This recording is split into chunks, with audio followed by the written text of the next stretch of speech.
Well, New Year's Day has come and gone, and after a week off, Grim returns with our first Canon Fodder of the new year, and it ain't a bad one. So, with no delays, let's get right to it. We open with some details on a Sangheili Ranger featured in Hunters in the Dark, Kola Bouth.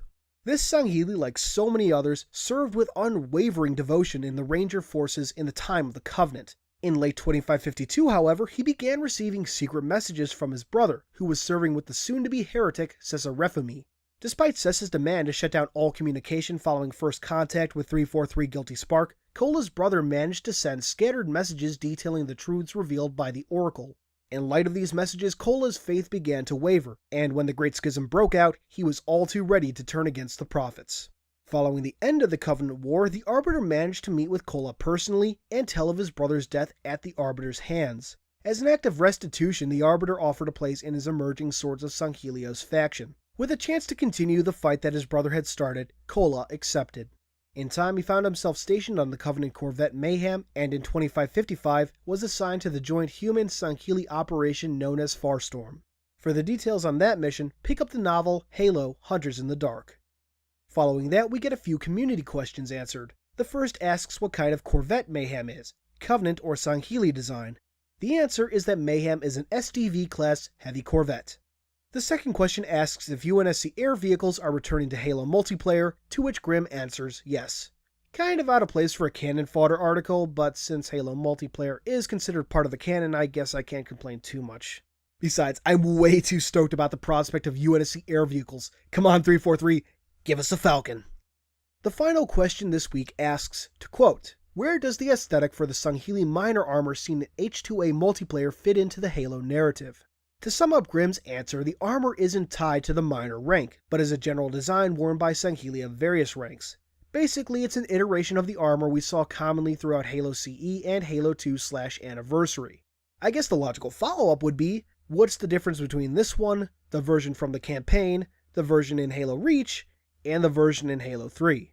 Anyways, the article comes to a close. Grim informs us about a couple comic collections coming out in the months ahead.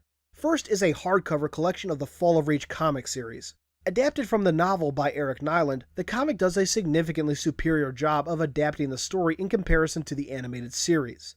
Like, a significantly better job. It actually features the Fall of Reach. If for some reason you don't want to read Nyland's book or listen to the audiobook, I highly recommend this comic. In fact, even if you have read the book, I'd still recommend reading this. Beyond just adapting, the first section does a decent job of fleshing out Colonel Watts' character. The collection is out on March 16th. The second trade paperback is a collection of Halo Initiation and Halo Escalation issues 1 through 12. If you haven't read the Escalation comics, this is probably the best place to start. I could never recommend Halo Initiation to anyone, but this isn't a bad way to get it. Grim also mentions cool extras, so I'll probably pick it up when it comes out on May 11th.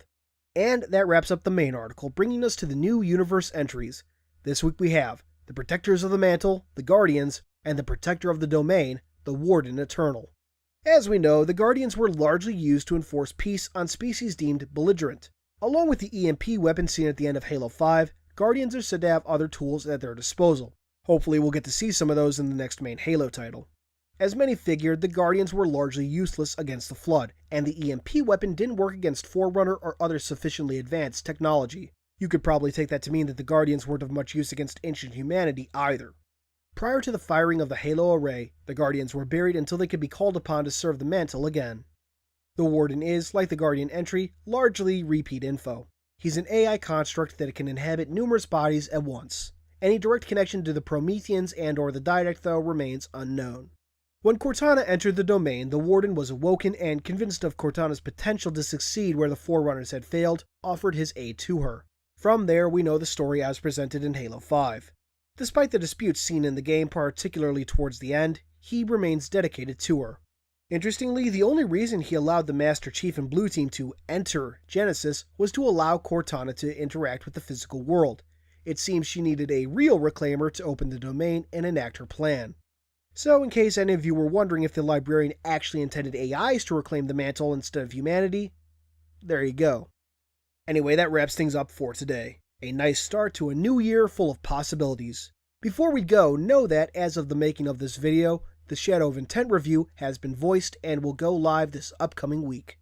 Until then, this has been Halo Canon, and I'll see you all next time. Hey guys!